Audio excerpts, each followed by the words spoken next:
হাদির মৃত্যুর পরে যে সমস্ত রিঅ্যাকশন, একজন মানুষকে পুড়িয়ে মারা হলো এবং হাদির মৃত্যুর আগেও আমরা বাংলাদেশে যে সমস্ত আমরা সহিংসতা দেখেছি, এগুলো পুরাটাই হচ্ছে নির্বাচন বানচাল করার জন্য। কার কতটা লাভ হবে? সেটাকে যদি কে বেনিফিশিয়ারি হবে? সেটা যদি আমরা আমরা ধরি এবং বিভিন্ন অ্যাকশনস যদি দেখি, তাহলে আমার মনে হচ্ছে যে এনসিপি নামে যে দলটা, ও নির্বাচন চাচ্ছে না। সবচেয়ে বড় স্টেক কার, কে চায় না, কোন দল চায় না নির্বাচন হবে, সেখানে আমার আমার কাছে মনে হয় স্পষ্টই সেটা আওয়ামী লীগ। ২০২৭-এর ১২ই ফেব্রুয়ারি নির্বাচন না হয়ে ২০২৬-এর ১২ই ফেব্রুয়ারি নির্বাচন না হয়ে যদি ২০২৫-এর ১২ই ফেব্রুয়ারি নির্বাচন হতো, তাহলে হয়তো এনসিপি আরো অনেক বেশি আসন পেত, অনেক বেশি জনপ্রিয়তার সঙ্গে তারা ক্ষমতার ভাগাভাগিতে অংশ নিতে পারত। ওসমান হাদির মৃত্যুকে কেন্দ্র করে বাংলাদেশে গত কয়েকদিন যা হয়েছে, এগুলো আমরা সবাই দেখেছি, যথেষ্ট আলোচনাও করেছি। নতুন করে যে প্রশ্নটি উঠছে এবং যেটি শীর্ষ রাজনীতিকরা তুলছেন, সেটি হলো এই ঘটনাকে কেন্দ্র করে নির্বাচনকে বানচাল করার ষড়যন্ত্র হচ্ছে কিনা।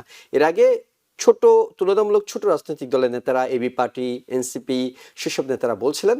একেবারে শীর্ষ একটি দল বিএনপির শীর্ষ একজন নেতা মির্জা ফখরুল ইসলাম আলমগীর, তিনি এখন বলছেন যে নির্বাচন হবে তো, এটি মানুষের কাছে বড় প্রশ্নের জন্ম দিচ্ছে। এই পরিস্থিতিটা আসলেই কি, এটি কি সাময়িক, অর্থাৎ এই ওসমান হাদি কেন্দ্রিক যে ঘটনাটি সেটি আগামী 2 দিন 4 দিন 5 দিনে কেটে যাবে, নাকি এটি ফেব্রুয়ারির 12 তারিখ পর্যন্ত যে ঘটনার প্রবাহ চলছে 12 তারিখ পর্যন্ত থাকবে এবং নির্বাচনটাকে যথেষ্ট পিছিয়ে দেওয়ার একটা আশঙ্কা তৈরি করছে? আচ্ছা, আমার কাছে মনে হয় এই পর্যন্ত আমরা যতখানি সহিংসতা দেখেছি, এখানে হাদির মৃত্যুর পরে যে সমস্ত রিঅ্যাকশন, একজন মানুষকে পুড়িয়ে মারা হলো এবং হাদির মৃত্যুর আগেও আমরা বাংলাদেশে যে সমস্ত আমরা সহিংসতা দেখেছি, এগুলো পুরাটাই হচ্ছে নির্বাচন বানচাল করার জন্য। এখন এখানে এখন আমাদের দেখতে হবে যে সবচেয়ে বড় স্টেক কার, কে চায় না, কোন দল চায় না নির্বাচন হবে, সেখানে আমার আমার কাছে মনে হয় স্পষ্টই সেটা আওয়ামী লীগ। কিন্তু আওয়ামী লীগ ছাড়াও আওয়ামী লীগের হয়তো স্বার্থটা অনেক বড়, সেটা হয়তো মানে সেটা সেটা কি বলবো, সেটা এমন একটা জায়গা যে সেটা আর গোপন করার জায়গা নাই। কিন্তু আবার অন্যান্য দলের মধ্যে যেমন বিএনপি, এনসিপি, জামাত, আরো যে ছোটখাটো দল আছে, তাদের মধ্যে আবার অন্তর্দলীয় সংঘাত আছে। এখন এই সমস্ত সংঘাতগুলো নিয়ে এখন কি হয়েছে, গত 15 বছর বাংলাদেশের যে একটা রাষ্ট্র কাঠামো থাকে, ওই রাষ্ট্র কাঠামোতে এমন ধরনের ঘুণ ধরেছিল। এখন ওই রাষ্ট্র কাঠামো আমরা বদলাতে চাচ্ছি, কিন্তু আমরা খালি রাষ্ট্র কাঠামোর ক্ষমতায় যারা ছিল তাদেরকে সরিয়েছি, কিন্তু কাঠামোটা তো বদল হয়নি। তো এখন যারাই ক্ষমতায় যেতে চাচ্ছে, তারা ওই কাঠামোটাকেই তারা ব্যবহার করে তারা তারা লাভবান হতে চাচ্ছে। তা এখন আমাদের দেখতে হবে যে কারা চায় নির্বাচন হবে, কারা চায় হবে না। কিন্তু আমার কাছে মনে হয় যে দেশের এই অবস্থায় যেভাবেই হোক একটা শান্তিপূর্ণ নির্বাচন খুবই খুবই জরুরি। এরপরে যে নির্বাচিত হবে, আমার কাছে কেন জানি মনে হয় একটা কোয়ালিশন সরকার ছাড়া আর কোনো কিছুর, মানে আমার কাছে মনে হয় সেটার সম্ভাবনাই অনেক বেশি। সেখানে যদি করাপশন থাকে, সেখানে যাই থাকুক না কেন, সেটা পরে ডিল করা যাবে। কিন্তু এই মুহূর্তে নির্বাচনটা খুবই জরুরি। কিন্তু এই প্রতিটা সহিংসতা কি করছে, নির্বাচনকে প্রশ্নবিদ্ধ করে দিচ্ছে এবং সেটাই আমার কাছে মনে হয় যে সেটাই এই সহিংসতার আসল উদ্দেশ্য। এবং তারা, আমি দুঃখের সাথে বলছি যে তারা অনেকখানি সফলকাম হয়েছে। না, নিঃসন্দেহে আপনি বলছিলেন, আপনার কাছে এই প্রশ্নটি রাখি ডক্টর মেহনাজ মোমেন, যে আওয়ামী লীগ চায় না নির্বাচনটি হোক, কিন্তু আওয়ামী লীগ তো এই মুহূর্তে দৃশ্যত রাজনৈতিক আহ পরিস্থিতি কিংবা রাজনৈতিক যে চিত্র, সেখানে আওয়ামী লীগের উপস্থিতিটা পরোক্ষ, প্রকাশ্যে তারা এসে কোনো কাজ করছে না।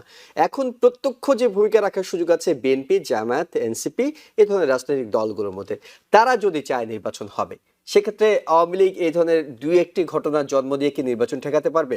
আবার তারা যদি চায় যে নির্বাচন হবে না, অর্থাৎ বিএনপি, জামাত কিংবা এনসিপির কোনো একটি গোষ্ঠী, তাহলে তো সেখানে আওয়ামী লীগকেও দোষ দিয়ে লাভ হবে না।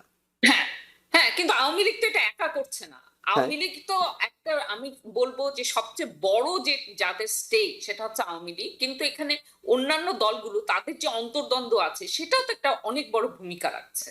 হ্যাঁ, তো এখন মানে কি বলবো, আমাদের রাজনৈতিক যে সংস্কৃতি, সেটাই একটা একটা সাংঘাতিক একটা ভয়াবহ, আপনার একটা ভায়োলেন্ট একটা জায়গায় পৌঁছে গেছে। এখন মানে আমি আমি মানে প্রাণপণে চাই যে যেভাবেই হোক যাতে একটা নির্বাচন হোক। কিন্তু এই মুহূর্তে আমি কি বলবো, 1 সপ্তাহ আগেও এই হাদির এই ঘটনার আগেও আমি যতটা আশাবাদী ছিলাম, এখন আমি তার থেকে কম আশাবাদী। কম আশাবাদী।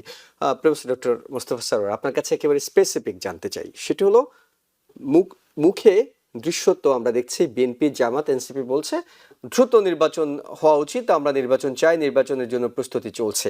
আপনার কাছে কি মনে হয়, আওয়ামী লীগের কথা বাদ দিয়ে যদি আমরা আলোচনা করি, এই তিনটি দলের কোন দল তারাও মনে মনে চাইছে নির্বাচনটা না হোক?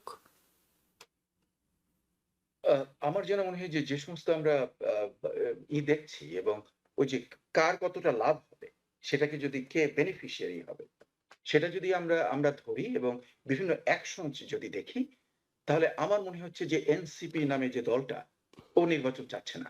কারণ সে তো আসলে ক্ষমতার এখন ভাগ ভাগ বসিয়েছে। কেন প্ল্যান চাইবে জয়। না? ডক্টর মোস্তফা স্যার, আমি তারপরে একটু আপনাকে হ্যাঁ, প্রশ্ন করব যে কেন চাইবে না, মানে তারা যদি 12ই ফেব্রুয়ারি 2026-এ নির্বাচন না চেয়ে 12ই ফেব্রুয়ারি 2027-এ নির্বাচন চায়, ধরলাম যে এক বছর তারা পিছিয়ে দিল, তাদের এমন কি হাতিগোড়া লাভ হতে পারে যে তাদের আসন কয়টা বেড়ে যেতে পারে বলে ধারণা যে তারা এখন নির্বাচন না, চাইবে না? না, না, আসনের চেয়েও তো সবচেয়ে বড় জিনিসটা যে উপভোগ করা, হ্যাঁ? ক্ষমতা উপভোগ করা, হ্যাঁ? না, তাদের তো দেখুন যে আপনারা ছাত্র প্রতিনিধি ছিল দুজন পদত্যাগ করে উপদেষ্টা পদ আ থেকে চলে এসেছেন। গেছে। কিন্তু এখন আপনি লক্ষ্য করে দেখবেন যে তাদের নাম্বার কত। কিন্তু সেই নাম্বারের চেয়ে যে বর্তমান সরকার, তারা তাদেরকে কি পরিমাণ সুযোগ সুবিধা দিচ্ছে। হ্যাঁ? ইনফেক্ট এটা তো ড মানে ডক্টর মোহাম্মদ ইউনূসের দল।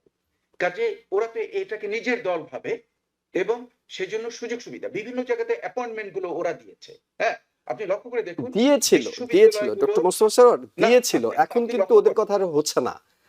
না, না, না। কিন্তু আপনি লক্ষ্য করুন যে অলরেডি তারা যে দিয়েছে, হুম, বিভিন্ন জেলার ডিসি, তারপরে এসপি এবং অন্যান্য বিভিন্ন উপজেলার যে জি, ঊর্ধ্বতন হুম, অফিসার, তারপরে বিশ্ববিদ্যালয়ের ভাইস চ্যান্সেলর।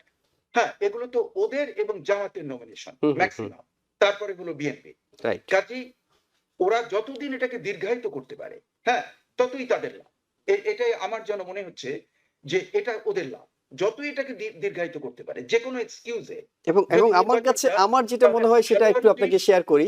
সেটা হলো, আমার কাছে মনে হয় 2027-এর 12ই ফেব্রুয়ারি নির্বাচন না হয়ে 2026-এর 12ই ফেব্রুয়ারি নির্বাচন না হয়ে যদি 2025-এর 12ই ফেব্রুয়ারি নির্বাচন হতো, তাহলে হয়তো এনসিপি আরো অনেক বেশি আসন পেত, অনেক বেশি জনপ্রিয়তার সঙ্গে তারা ক্ষমতার ভাগাভাগিতে অংশ নিতে পারত। কিন্তু যতই দিন যাচ্ছে এনসিপির জনপ্রিয়তা ততই কমছে, তাদের অবস্থান ততই পরিষ্কার হচ্ছে, তাদের কাজগুলো ততই বিতর্ক তৈরি করছে। তাই আমার কাছে খুব একটা মনে হয় না যে এই ব্যাখ্যাটা খুব সহজ যে এনসিপি না, না, না, এই নির্বাচনকে ব্যাখ্যার আপনি পিছিয়ে দিতে চায়। মেইন যে পয়েন্টটা আমি ক্লিয়ার করতে পারিনি সেজন্য আমি দুঃখিত। হ্যাঁ, আমার ভাষা হয়তো অত ভালো নয়। না, না, না, না, কিন্তু আমি বলব নিঃসন্দেহে যে আপনি বলুন। লোভ, লোভ, লোভের চেয়ে মানে ইমিডিয়েট লোভ যে, হ্যাঁ? যে গ্রিড যে আমি এখানে প্রোটোকল পাচ্ছি, আমি অতি দরিদ্র ছিলাম, আমি এখন একটা দামি গাড়িতে ঘুরছি, আমার প্রোটোকল, আমার সবাই আমাকে হুজুর, হুজুর বলছে, আমাকে তদবির করছে।